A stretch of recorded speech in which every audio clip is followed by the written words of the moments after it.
നമസ്തേ. 4 പതിറ്റാണ്ടിലേറെ കാലമായി അമേരിക്കയ്ക്കെതിരെ ഒറ്റയാൾ പോരാട്ടം നടത്തുന്ന ഒരു വ്യക്തിയാണ് ശ്രീ ടി.ആർ. ഡേവിഡ്. സിനിമാ കഥയെ പോലും വെല്ലുന്ന ജീവിതാനുഭവങ്ങളുള്ള വ്യക്തിയാണ്.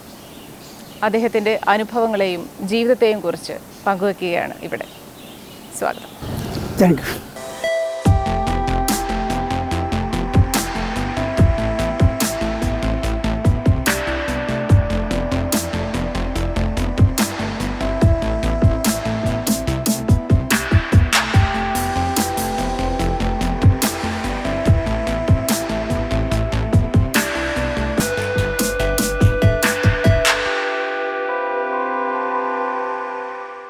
സംഭവബഹുലമായ ജീവിതം, ഇവൻറ്റ്ഫുൾ ലൈഫ് ആണ് താങ്കളുടേത്. ഡെഫിനറ്റ്ലി.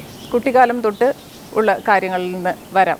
ഈ ജനിച്ചതും വളർന്നതൊക്കെ തൃശ്ശൂരാണ്. ഒരു 10-17 വയസ്സ് വരെ അവിടെ ഉണ്ടായിരുന്നു. സർ, തുടക്കം തൊട്ടുള്ള കാര്യങ്ങൾ, പഠനം, വിദ്യാഭ്യാസമൊക്കെ എങ്ങനെയായിരുന്നു? ഞാൻ പൂവത്തൂർ എന്ന് പറഞ്ഞ സ്ഥലമുണ്ട്, നിയർ ഗുരുവായൂർ, തൃശ്ശൂർ ഡിസ്ട്രിക്റ്റിൽ. അവിടെയാണ് ജനിച്ചു വളർന്നത്. എൻ്റെ മദർ ഒരു സ്കൂൾ ടീച്ചറായിരുന്നു. ഞാൻ പഠിച്ചത് സെൻറ്റ് ജോസഫ്സ് ഹൈസ്കൂളാണ്, പാവറട്ടി എന്ന് പറയും, പാവറട്ടി. കേരളത്തിൽ ഞാൻ ഈ 17 വയസ്സ് വരെ പൂവത്തൂർ ജീവിക്കും, പാവറട്ടിയിൽ ഹൈസ്കൂളിൽ പഠിക്കാൻ പോകും. 17 വയസ്സിൽ ഞാൻ ടീച്ചേഴ്സ് ട്രെയിനിങ് ഉണ്ട്, ഒരു ബൈഫർക്കേറ്റഡ് കോഴ്സ് എന്ന് പറയും. അതും കഴിഞ്ഞിട്ട് കംപ്ലീറ്റ് ചെയ്തില്ല, ഞാൻ ബോംബെക്ക് പോയി. ആ സമയത്ത് എനിക്ക് എയർ ഇന്ത്യയിലൊരു ജോലി കിട്ടി. ഞാനൊരു 4-5 മാസം അവിടെ വർക്ക് ചെയ്തു എയർ ഇന്ത്യയിൽ. ആ സമയത്തൊരു ശർമ്മ എന്ന് പറഞ്ഞ ഒരാൾ, അയാൾ LLB ലോയറാണ്. അയാൾ എന്നെ വന്ന് റിക്രൂട്ട് ചെയ്ത് എന്നെ ഡൽഹിക്ക് കൊണ്ടുപോയി. അപ്പോൾ ഡൽഹിയിലാണ് 1961-62 ഞാൻ പഠിക്കാൻ പോയതും ഫുൾ ടൈം ജോബ് ചെയ്യാനും. ഞാൻ പഠിച്ചത് ദേശബന്ധു ഗുപ്ത കോളേജ് എന്ന് പറഞ്ഞൊരു കോളേജിലാണ്, കൽക്കാജിയിൽ. അത് കഴിഞ്ഞ് 1968 വരെ 3rd ഇയറിൽ LLB പഠിക്കുകയാണ്. ആ സമയത്താണ് ഞാൻ ഒരു പൂർ വീട്ടിലെ ഒരു സ്ത്രീനെ കാണാൻ ഒരു ചാൻസ് വന്നതാണ്. നോട്ട് ഇൻഡയറക്ട്ലി, സംബടി എന്നെ ക്ലാസ്സിൽ നിന്ന് പിടിച്ചു വലിച്ച് കൊണ്ടുപോയത് അവളെ കാണിക്കാൻ വേണ്ടി. ഞങ്ങൾ വിവാഹം കഴിഞ്ഞ് ഷീ വെന്റ് ടു ഇംഗ്ലണ്ട്. അവൾക്കൊരു ജോബ് ഓഫർ ഉണ്ടായിരുന്നു അവിടെ നിന്ന്. അത് കഴിഞ്ഞ് ഞാൻ എൻ്റെ സ്റ്റഡി ഉപേക്ഷിച്ച് ഞാൻ ഇംഗ്ലണ്ടിലേക്ക് പോയി. അവിടെ നിന്നാണ് എൻ്റെ ഫസ്റ്റ് കരിയർ സ്റ്റാർട്ട് ചെയ്യുന്നത്.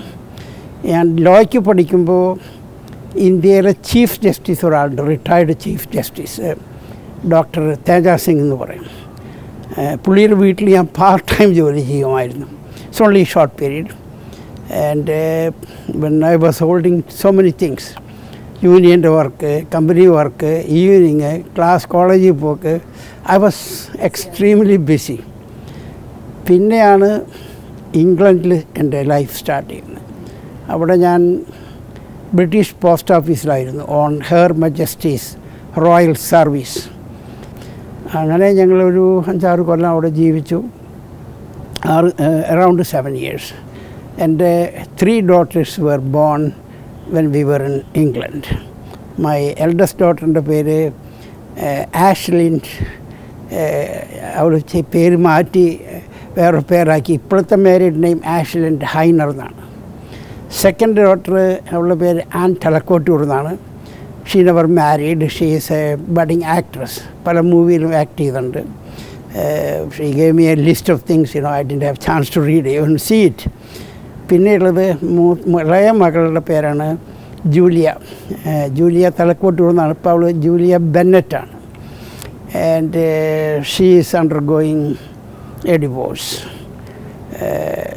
Actually divorce is over.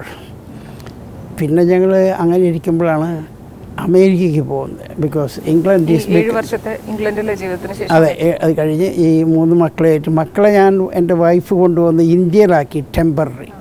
കാരണം എന്ന് പറഞ്ഞാൽ അവിടെ ചെല്ലുമ്പോൾ പരീക്ഷ എഴുതണം. അവിടുത്തെ അമേരിക്കൻ പരീക്ഷ, ആറിൻ്റെ പരീക്ഷയുണ്ട്. അപ്പോൾ എൻ്റെ വൈഫ് വൈറ്റ്ലി കൗൺസിലിൻ്റെ പരീക്ഷ എഴുതി പാസ്സായിട്ടുള്ളത് 6ൻ്റെ. അങ്ങനെ ഞങ്ങൾ ചെന്ന് എൻ്റെ വൈഫ് ഒരു ഹോസ്പിറ്റലിൽ ജോലി സ്റ്റാർട്ട് ചെയ്തു ഡിട്രോയിറ്റിൽ. ഞങ്ങൾ ഡിട്രോയിറ്റ് എന്ന് പറഞ്ഞ സ്ഥലത്താണ് പോയത്. അവിടെ ഞങ്ങളുടെ ഫ്രണ്ട്സൊക്കെ ഉണ്ടായിരുന്നു. അത് കഴിഞ്ഞ് അവിടുത്തെ കളി എന്ന് പറയുന്നത് ഈ ഡയറക്ടർ ഓഫ് നേഴ്സിംഗ് അവർ തന്നെ ഒരു ഹോസ്പിറ്റൽ നടത്തുന്നുണ്ട്. അപ്പോൾ അവർക്ക് ചീപ്പ് ലേബറിനെ വേണം. മനസ്സിലായോ? അവർ പെണ്ണുങ്ങളെ പാസ്സാക്കുന്നതും ഫെയിലാക്കുന്നതും ബേസ്ഡ് ഓൺ അവർക്ക് എവിടെ പൈസ സേവ് ചെയ്യാമെന്നുള്ള. അത് കഴിഞ്ഞ് എൻ്റെ വൈഫ് പരീക്ഷ തോറ്റു. അപ്പോൾ എല്ലാവരും ഇൻ എ സ്റ്റേറ്റ് ഓഫ് ഷോക്കിനോ. അത് കഴിഞ്ഞ് ഞങ്ങൾ ഇവരെ കോട്ടയിൽ കയറ്റി ബോർഡ് ഓഫ് നേഴ്സിങ്ങിന്. അപ്പോൾ ഞാനാണ് അതിൻ്റെ മെയിൻ ആൾ. അത് കഴിഞ്ഞ് പിന്നെ പരീക്ഷ എഴുതിയപ്പോൾ ഈ കേസിലുള്ള എല്ലാവരും പാസ്സായി. മനസ്സിലായോ? അവിടെ പല കളികളും നടക്കുന്നുണ്ട്. അമേരിക്കയിൽ നടക്കുന്ന അറിയണമെങ്കിൽ അവിടെ ജീവിച്ച ആളായിരിക്കണം. പിന്നെ ഉണ്ടായതെന്ന് വെച്ച് കഴിഞ്ഞാൽ എന്നെ ഒരു ക്ലർക്കായിട്ട് എടുത്തത് ഈ മിച്ചിഗൺ ബെല്ലിൽ. അപ്പോൾ ക്ലറിക്കൽ ജോബിനൊക്കെ വെറും ഹൈസ്കൂൾ മതി അവിടെ. അന്ന് ആഴ്ചയിലാണ് അവിടെ ശമ്പളം. അന്ന് കിട്ടുന്നതൊരു $150 ആഴ്ചയിൽ. മനസ്സിലായോ? I mean at that time it is sufficient. അങ്ങനെ അവിടെ ഞാൻ ജോലി ചെയ്തൊരു 6 മാസത്തോളം ആ കമ്പനിയിൽ ജോലി ചെയ്തു, മിച്ചിഗൺ ബെല്ലിൽ. അപ്പോൾ ഇവർ നമ്മളോട് പറയില്ല, നമ്മളിവർ സീക്രട്ടായിട്ട് മോണിറ്റർ ചെയ്യും. നമ്മൾ ഓഫീസിൽ ചെന്ന് കഴിഞ്ഞാൽ എത്ര മണിക്കാണ് ടീ ബ്രേക്കിന് പോകുന്നത്, എത്ര നേരം ഇരിക്കുന്നുണ്ട്, എത്ര നേരത്തെ തിരിച്ചു വരുന്നു. അപ്പോൾ ഞങ്ങൾ വലിയൊരു ഹോളിലാണ്, ഒരു 100-400 ആളുണ്ടാവും ആ ഹോളിൽ. ഞാൻ മാത്രമേ എൻ്റെ സീറ്റിലുണ്ടാവുള്ളൂ. 10 മണിക്ക് ഞാൻ പോയാൽ 10:15 വരും. വേറെ ഇന്ത്യൻസോ മലയാളീസോ ഒക്കെ ഉണ്ടായിരുന്നോ അവിടെ? ആ ഫ്ലോറിൽ ആരും ഉണ്ടായിരുന്നില്ല. ഞാൻ മാത്രമേ the only Indian, only Malayali. അങ്ങനെ ഒരു 6 മാസം കഴിഞ്ഞപ്പോൾ എൻ്റെ ബോസ് വിളിച്ചിട്ട് പറഞ്ഞു, Mister David, we were watching you and we were very happy with your work performance. We wanted to promote you. അപ്പോൾ പുള്ളിക്ക് അറിയില്ല എൻ്റെ ക്വാളിഫിക്കേഷനോ ബാക്ക്ഗ്രൗണ്ടോ ഒന്നും. ചോദിച്ചറിഞ്ഞു. അപ്പോൾ ഞാൻ പറഞ്ഞു, എങ്ങനെയുണ്ട്, this is my background in India. I work for the insurance company. I work for the chief justice at his home part time. ഇംഗ്ലണ്ടിൽ ഞാൻ പോസ്റ്റലിൽ വർക്ക് ചെയ്ത്. പോസ്റ്റലിൽ വർക്ക് ചെയ്യുമ്പോൾ എനിക്കൊരു 2 ക്യാഷ് അവാർഡും കമൻഡേഷനും കിട്ടി. അത് കഴിഞ്ഞ് 7 വർഷം കഴിഞ്ഞിട്ടാണ് താങ്കൾ US-ലേക്ക് പോകുന്നത്. What happened was in USA, I don't know whether he told this earlier, but USA-ൽ ഇപ്പോഴാണ് ഇവരെന്നെ വാച്ച് ചെയ്തിട്ട് എന്നോട് പറഞ്ഞത്, we want to promote you എന്ന് പറഞ്ഞ് എന്നെ ഒരു മെയിൽ ബോസിൻ്റെ അടുത്ത് പറഞ്ഞയക്കണം. സോ എൻ്റെ ബോസ് ചോദിച്ചു, you worked in India as a secretary, would you like to be considered എന്ന് എന്നോട് ചോദിച്ചു ഈ പൊസിഷൻ. ഞാൻ പറഞ്ഞു യെസ്. അപ്പോൾ അയാൾ പറഞ്ഞു മാനേജ്മെൻറ്റ് ജോബാണ്, so you got a good salary and everything. ഞാൻ പറഞ്ഞു. അവിടെ ചെന്ന് ഈ ഡിവിഷൻ മാനേജറെ കാണുന്നത്. അവിടെ ചെന്നപ്പോൾ he doesn't want a dark-skinned male. That's the bottom line. He wanted young girls because all these bosses, they have young girls, 600 of them, our company. So I was the first sacrificial lamb. മനസ്സിലായോ? പറഞ്ഞു no I don't want. അപ്പോൾ ഒരു central personnel പറഞ്ഞു, you got to hire him because he has the skill. എനിക്കുള്ള സ്കില്ലുണ്ട്, experience ഉണ്ട്, എഡ്യൂക്കേഷനുണ്ട്. And ഈ കമ്പനി ഒരു ഈക്വൽ എംപ്ലോയ്മെൻറ്റ് ഓപ്പർച്യൂണിറ്റി കമ്പനിയാണ്. സോ അയാൾ എന്നെ എടുത്തു. ഒരാഴ്ച കഴിഞ്ഞപ്പോൾ പറയാം, you are not fit to do my job. I can't sleep with him. I'm a man. He wants young girls. That's the bottom line. പിന്നെ ഇയാൾ എന്നെ തിരിച്ചയച്ചു ഞാൻ ജോലി ചെയ്ത ഡിപ്പാർട്ട്മെൻറ്റിലേക്ക്. അത് കഴിഞ്ഞ് ഞാൻ EEOC എന്ന് പറഞ്ഞൊരു ഗവൺമെൻറ്റൽ ഏജൻസി ഉണ്ട്, ഫെഡറൽ ഗവൺമെൻറ്റിൻ്റെ ഈക്വൽ എംപ്ലോയ്മെൻറ്റ് ഓപ്പർച്യൂണിറ്റി. ജോലി വിട്ടു? വിട്ടില്ല, ജോലിയില്ല. അത് എന്നെ തിരിച്ചയച്ചു. ഞാൻ വേറെ ഡിപ്പാർട്ട്മെൻറ്റിലേക്ക് തിരിച്ചു വന്ന്. അതെ, ഓക്കെ. അവിടെ പോയി ഞാൻ കംപ്ലയിൻറ്റ് ചെയ്തു, ഇങ്ങനെ he discriminated me because of my gender. They can't discriminate because of your gender, national origin, color. These are all prohibited laws ആണ് അവിടുത്തെ, ചെയ്യാൻ പാടില്ല എന്നുള്ളത്. അവർ വന്ന് ഇൻവെസ്റ്റിഗേറ്റ് ചെയ്തിട്ട് പറഞ്ഞു, employer has committed gender discrimination. So mister David should be reinstated with compensation. അങ്ങനെ അവരെന്നെ റീഇൻസ്റ്റേറ്റ് ചെയ്യാണ്. ആൻഡ് എന്നെ ഒരു 4 ആളുടെ കീഴിൽ വർക്ക് ചെയ്യാൻ പറഞ്ഞയച്ചു. ഒരു ജർമ്മൻ, ഒരു ഫ്രഞ്ച്, ഒരു അമേരിക്കൻ ബ്ലാക്ക്, ഒരു അമേരിക്കൻ വൈറ്റ്. ഞാൻ കുറച്ച് നാൾ അവിടെ ജോലി ചെയ്തപ്പോൾ they found me again overqualified. It's not my fault. I didn't do anything. They said this guy is overqualified. അപ്പോൾ ഈ അമേരിക്കൻ വൈറ്റ് പറഞ്ഞു, Mister David, there are ways to additional മാർഗമുണ്ട്, അഡീഷണൽ പ്രൊമോഷൻ കിട്ടാൻ വേണ്ടി. അതിനൊരു 3 ദിവസത്തെ ഒരു test ഉണ്ട്. അപ്പോൾ അയാൾ പറഞ്ഞു, ഞാൻ നിങ്ങളെ സ്പോൺസർ ചെയ്യാം എന്ന് പറഞ്ഞ് ഞാൻ ആ ടെസ്റ്റിന് പോയി. അപ്പോൾ ഞങ്ങൾ 10-20 ആളുണ്ട് ഒരു ഹാളിൽ. അപ്പോൾ ഇവരൊക്കെ ഞങ്ങളെ റിമോട്ട്ലി വാച്ച് ചെയ്യും, മേ ബി 5 miles away. അവരുടെ ടോപ്പ് ടെക്നോളജിയാണ്. ആ സമയത്ത് ഓഫീസിന് മെയിലൊക്കെ ഡെലിവറി ചെയ്യുന്ന റോബോട്ടാണ്. 20 floor ഉണ്ട്. അപ്പോൾ ഈ റോബോട്ട് പോയിട്ടാണ് മെയിൽ പിക്കപ്പ് ചെയ്യുന്നതും കൊടുക്കുന്നതും വരുന്നതൊക്കെ. അതൊക്കെ അന്നത്തെ ടെക്നോളജിയാണ് പറഞ്ഞത്, 1975 മനസ്സിലായോ? ആ ടെസ്റ്റ് പാസ്സായി കഴിഞ്ഞ് എനിക്ക് 100-ൽ 100 മാർക്ക് കിട്ടി. അവർ 10 out of 10 ഏരിയ ഒക്കെ ടോപ്പ് മാർക്കാണ്. അപ്പോൾ കമ്പനി എന്നെ പ്രൊമോട്ട് ചെയ്യില്ല, ഈ റിസൾട്ടും പറയില്ല. ഞാൻ പാസ്സായി എന്നുള്ള റിസൾട്ട് പറയണ്ടേ.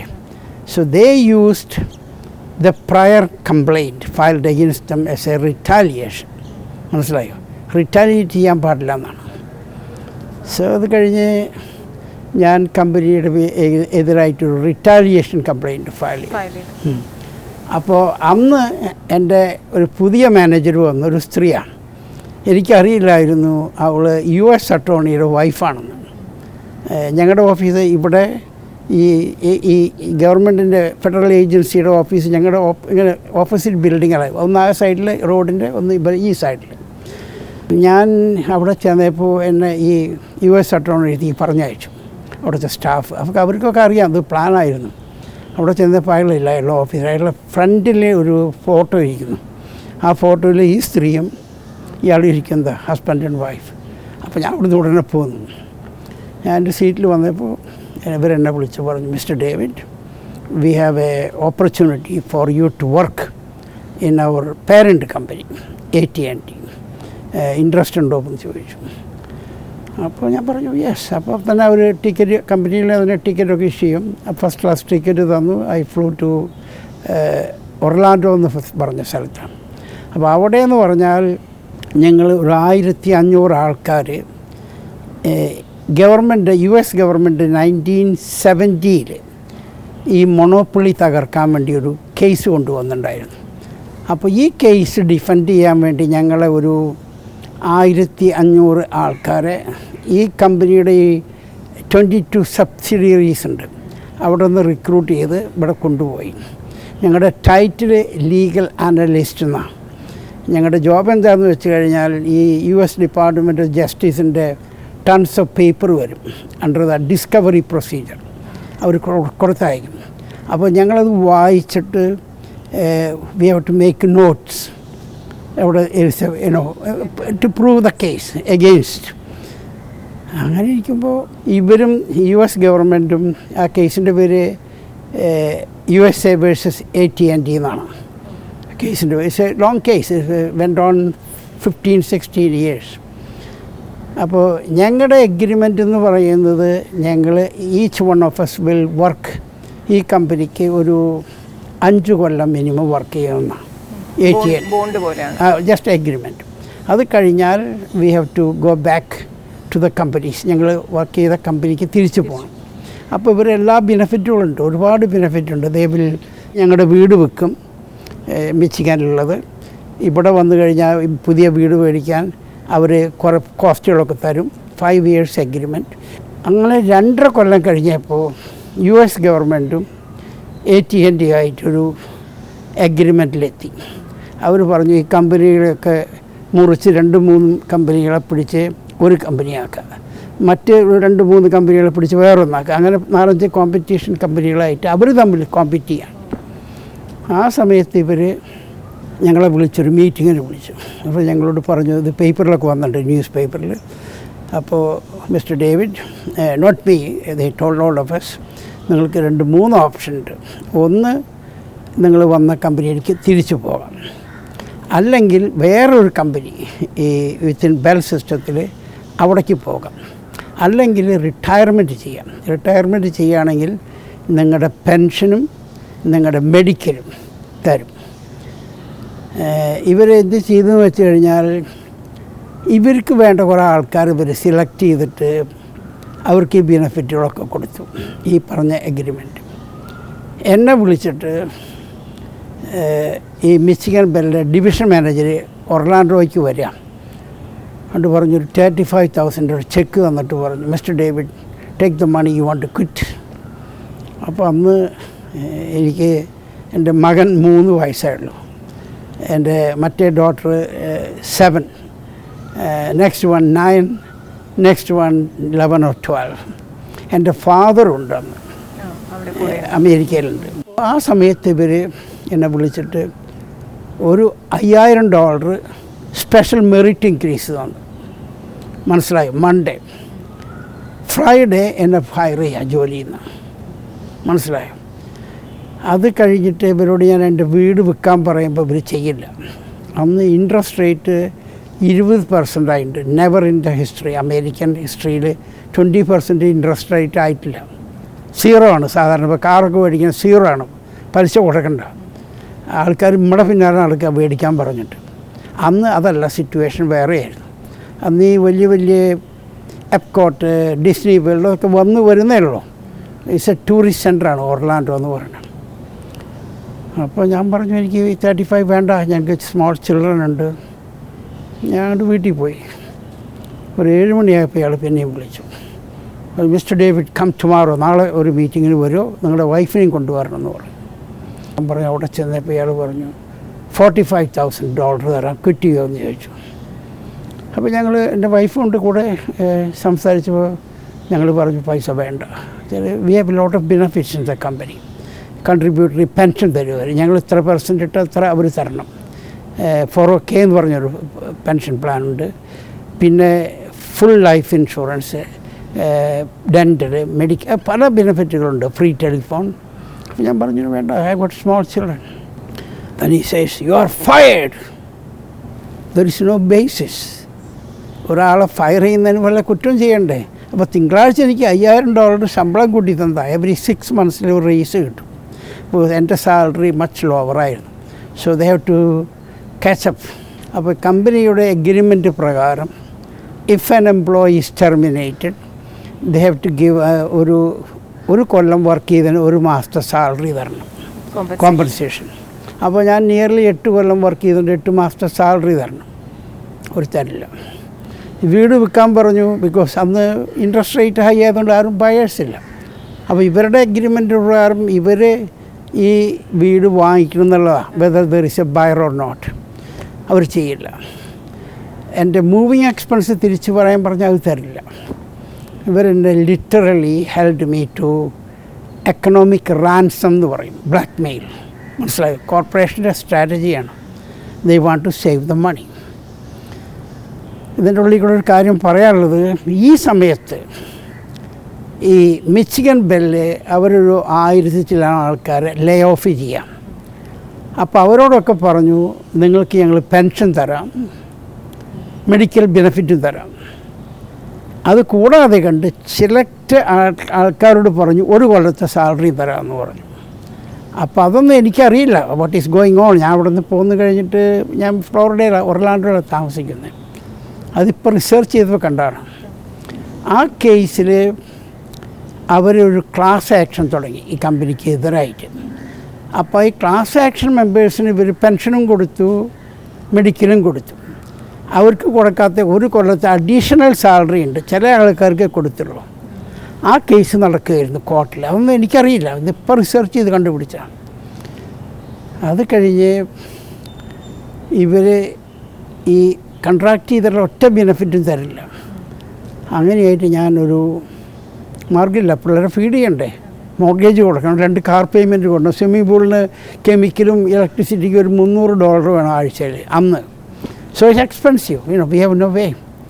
അങ്ങനെ ഞാൻ എൻ്റെ ഫാദറെ തിരിച്ച് ഇന്ത്യക്ക് അയച്ചു. പുള്ളി said I don't want to be a burden on you guys എന്ന് പറഞ്ഞ് പുള്ളി അടുത്ത പ്ലെയിനിൽ ഞങ്ങൾ ഇങ്ങോട്ട് കയറ്റി വിട്ടു. വിത്തിൻ ഫ്യൂ ഡേയ്സ് ഞാൻ ഒരു റിലീസ് സൈൻ ചെയ്തു. ആ സൈൻ ചെയ്യുന്ന റിലീസിൽ പറയുന്നത് ഞാൻ ജോബ് ക്വിറ്റ് ചെയ്തു എന്നാണ്. അപ്പോൾ എന്നെ ഫയർ ചെയ്യുന്ന എൻ്റെ വൈഫിൻ്റെ മുമ്പിൽ വെച്ചിട്ടാണ്. യു ആർ ഫയർഡ് എന്ന് പറഞ്ഞിട്ട് ഇയാൾ പറയാം എൻ്റെ വൈഫിനോട്, I am sorry young lady, I have to meet you under these circumstances എന്ന് പറഞ്ഞിട്ട് അത് എഴുന്നേറ്റ് പോവുക. I have to catch a flight എന്ന് പറഞ്ഞു. ഒപ്പം അവർ സൈൻ ചെയ്ത് മേടിക്കുകയും ചെയ്യും. അതെ, അത് കഴിഞ്ഞ് ഞാൻ റിലീസ് സൈൻ ചെയ്തു. ആ റിലീസ് സൈൻ ചെയ്യുന്നത് ഞാൻ ക്വിറ്റ് ചെയ്തു എന്ന് പറഞ്ഞിട്ടാണ്. ഞാൻ ക്വിറ്റ് ചെയ്തോ, മനസ്സിലായോ? ഇവർ പ്രൂവ് ചെയ്യണം നിങ്ങൾ ജോബ് വോളണ്ടറിലി ക്വിറ്റ് ചെയ്തതാണെന്ന്. They can't prove it. They have to prove under the US law, they have to prove before a jury. ഒരു ജുറി എന്ന് പറഞ്ഞാൽ പബ്ലിക്കിൽ എലിജിബിൾ ആയിട്ടുള്ള വോട്ടേഴ്സ് ഉണ്ട്. അവരെ കൊണ്ടുവന്നിട്ട് അവരാണ് തീരുമാനിക്കുന്നത് ആര് പറഞ്ഞത് സത്യമെന്ന്. ജഡ്ജിനെ നോക്കിയിരിക്കാനേ പറ്റുള്ളൂ. ഫൈൻഡിങ്സ് ഓഫ് ഫാക്ട്സ് അത് ഡിസൈഡ് ചെയ്യുന്ന ജുറിയാണ്, മനസ്സിലായോ? ഈ OC പിന്നെയും പോയി ആ റിലീസിൽ സൈൻ ചെയ്തു. അത് കഴിഞ്ഞിട്ട് ഞാൻ ഇവരുടെ പേരിൽ കംപ്ലയിൻറ്റ് ഫയൽ ചെയ്ത് എന്നെ ഇല്ലീഗലി ടെർമിനേറ്റ് ചെയ്തു എന്ന് പറഞ്ഞു. അപ്പോൾ ഈ OCയുടെ റോൾ എന്ന് പറഞ്ഞു കഴിഞ്ഞാൽ when you pay money to the right people they don't conduct no investigation, മനസ്സിലായോ? ഞാൻ ടാമ്പ എന്ന് പറഞ്ഞ സ്ഥലത്താണ് ഈ OCയുടെ ഓഫീസ് ഇൻ ഫ്ലോറിഡയിൽ. അവർ കംപ്ലയിൻറ്റ് ഫയൽ ചെയ്ത് ഞാൻ പറഞ്ഞു എന്നെ ടെർമിനേറ്റ് ചെയ്ത് retaliation and national origin, and they violated the ADA എന്ന് പറയും, age discrimination in employment act എന്ന ADA എന്ന് പറഞ്ഞാൽ. ഈ ടെർമിനേഷൻ ചെയ്തിട്ടുള്ളത് violation of title 7 of the civil rights act എന്നാണ് പറയുന്നത്. ആ ആക്ടിൽ പറയുന്നത് N employer cannot terminate N employee, ഒരു കാരണമില്ലാണ്ട് ടെർമിനേറ്റ് ചെയ്യാൻ പാടില്ല. And you prove I say ഞാൻ അവരോട് പറയണത് എന്നെ ടെർമിനേറ്റ് ചെയ്ത് because of A national origin, ഞാൻ ഇന്ത്യക്കാരനായതുകൊണ്ട് എന്നെ ടെർമിനേറ്റ് ചെയ്തു. അത് റിറ്റാലിയേഷനാണ്. ഈ ഏജ് ഡിസ്ക്രിമിനേഷന് എതിരായിട്ടാണ് എന്നെ ഒരു ഫയർ ചെയ്ത്. അങ്ങനെ ആ കമ്പനിയുമായിട്ടുള്ള ഒരു കേസ് ചെയ്തതിന് ശേഷം ഈ ഒരു 40 വർഷം ഫൈറ്റ് ചെയ്തു, നിയമ പോരാട്ടം തന്നെ നടത്തിക്കൊണ്ട്. അത് നടക്കാമെന്ന് പറഞ്ഞു കഴിഞ്ഞ് ഇവർ പിന്നെ പല അഭ്യാസങ്ങൾ ഒപ്പിച്ചു. അഭ്യാസം എന്ന് പറഞ്ഞാൽ ഞാൻ ചിക്കാഗോയിൽ പോയിട്ട് ഒരു ഫേമസ് ആയിട്ടുള്ളൊരു മലയാളി ലോയറുണ്ട്. അയാളുടെ പേര് സിറിയാക്ക് കാപ്പിൽ നിന്നാണ്, തൊടുപുഴയിലാണ്, പാലയിൽ. പുള്ളിയുടെ I don't know there family എന്ന് എനിക്കറിയില്ല. പുള്ളിയെ പോയി കണ്ടു. അടുത്ത പ്ലെയിനിൽ ഞാനും പുള്ളിയും കൂടി ഒർലാൻഡോയിലേക്ക് വന്നു. അപ്പോൾ പുള്ളി ഞങ്ങളുടെ വീട്ടിൽ 2-3 ദിവസം താമസിച്ചു. എൻ്റെ വൈഫിനെയും പുള്ളിയൊക്കെ ഇൻ്റർവ്യൂ ചെയ്തു, സത്യമാണോ പറയുന്നത് അറിയാൻ വേണ്ടി. So he was convinced I was fired. അത് കഴിഞ്ഞ് ഇയാളൊരു അമെൻഡഡ് കംപ്ലയിൻറ്റ് ഫയൽ ചെയ്തു. ഞാൻ ഒറിജിനൽ കംപ്ലയിൻറ്റ് ഫയൽ ചെയ്ത് വരെ 10 മില്യൺ സൂ ചെയ്തിട്ട് ഡിമാൻഡിങ് ജൂറി ട്രയൽ. അല്ല, അപ്പോൾ റിലീസ് ചെയ്തതിന് ശേഷം താങ്കൾക്ക് വേറെ ജോലിയിൽ പ്രവേശിക്കാനുള്ളൊരു അവസരമൊന്നും കിട്ടിയില്ല. അപ്പോൾ ഇവരുടെ വേറൊരു സ്ട്രാറ്റജി ഉള്ളത് നമ്മളെ ബ്ലാക്ക് ലിസ്റ്റ് ചെയ്യും. നമ്മൾ എവിടെ ചെന്നാലും ഒരു എംപ്ലോയർ എടുക്കില്ല. അത് കഴിഞ്ഞ് ഇവർ ഈ കാപ്പിനെ പിടിക്കാൻ തുടങ്ങി. അതുകൊണ്ട് വിളിച്ചിട്ട് പറഞ്ഞു ഞങ്ങൾ കുറേ കേസ് തരാം, ഹാൻഡിൽ ചെയ്യാവോ? അപ്പോൾ കാപ്പിന് മനസ്സിലായി ഇവരുടെ സൂക്കട് വേറെയാണ്, ഇവരെ ഇൻഫ്ലുവൻസ് ചെയ്യാണ്. ഞാൻ പറഞ്ഞു ഈ said I am not interested. പിന്നെ ഞാൻ ചിക്കാഗോയിൽ പോയപ്പോൾ ഞാൻ പുള്ളിയായിട്ട് കോൺഫറൻസിന് പോയതാണ്. അപ്പോൾ ഈ ബാർ കൗൺസിലിൽ നിന്നൊരു ഫോൺ കോള്. പുള്ളി സെൽഫോണിലാണ്. പുള്ളിയുടെ വൈഫ് വലസ അടുത്ത റൂമിൽ സീറോക്സ് ചെയ്യാം. അപ്പോൾ എന്നോട് പറഞ്ഞു പിക്കപ്പ് ഡേവിഡ് എന്ന് പറഞ്ഞു. ഞാൻ പിക്കപ്പ് ചെയ്തു. അപ്പോൾ bar council want to talk to mister Kappil എന്ന് പറഞ്ഞു. ഫോൺ പുള്ളിക്ക് കൊടുത്തു. അപ്പോൾ അവർ ചോദിച്ചു നിങ്ങൾക്കൊരു ജോബ് ഒരു ജഡ്ജായിട്ട് കുക്ക് കൗണ്ടിയിൽ അപ്പോയിൻറ്റ് ചെയ്യാൻ ഇൻട്രസ്റ്റ് ഉണ്ടോ എന്ന് ചോദിച്ചു. അപ്പോൾ അയാൾ പറഞ്ഞു നോ നോട്ട് ഇൻട്രസ്റ്റഡ് എന്ന് 3 പ്രാവശ്യം പറഞ്ഞു. I heard him saying no not interested. അപ്പോൾ ഇവരുടെ ടാക്ടിക്സ് എന്താണെന്ന് വെച്ച് കഴിഞ്ഞാൽ എന്നെ ബീറ്റ് ചെയ്യാൻ വേണ്ടി എൻ്റെ വക്കീലിനെ പിടിക്കുക എന്നുള്ളതാണ്, മനസ്സിലായോ? ഇത് കഴിഞ്ഞ് ഇവർ ഈ ജഡ്ജിനെ ഇൻഫ്ലുവൻസ് ചെയ്യാൻ വേണ്ടിയിട്ട് ജഡ്ജിൻ്റെ കൂടെ ജോലി ചെയ്തിരുന്ന സ്ത്രീയുണ്ട്. അവളുടെ പേര് ആൻസി കൺവേ എന്നാണ്. അവളൊരു പ്രൈവറ്റ് ലോയറാണ്.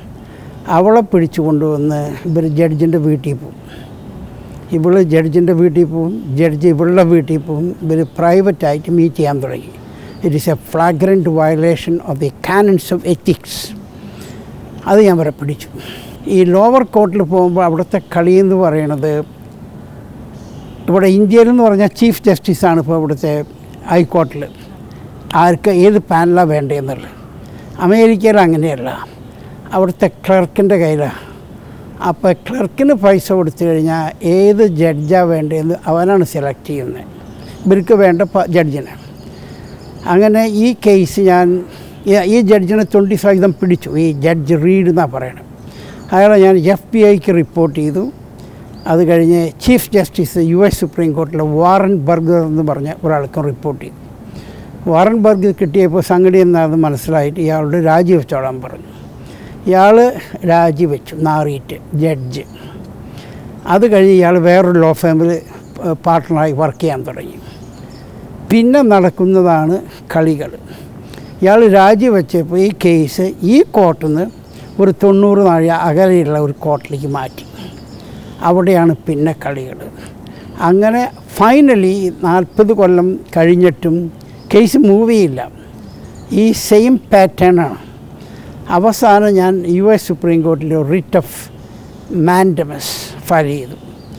അത് ഫയൽ ചെയ്ത് US സുപ്രീം കോർട്ട് October 2017 എൻ്റെ petition for a writ of mandamus approve ചെയ്തു. എന്നോട് ഫയൽ ചെയ്യാമെന്ന് പറഞ്ഞു.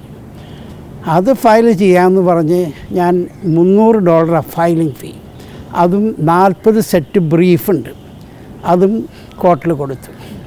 അവിടെ ചെല്ലുമ്പോൾ അവിടുത്തെ ക്ലർക്ക് അതെടുക്കില്ല. US സുപ്രീം കോർട്ട് ഇഷ്യൂ ചെയ്യുന്ന ഓർഡർ അവിടുത്തെ തുക്കട ക്ലർക്ക് റിജക്റ്റ് ചെയ്യാണ്, ഓരോ കാരണങ്ങൾ പറഞ്ഞു. ഇങ്ങനെ നീട്ടിക്കൊണ്ടിരിക്കുകയാണ്. അവരുടെ സ്ട്രാറ്റജി എന്ന് പറഞ്ഞാൽ to delay until I dye.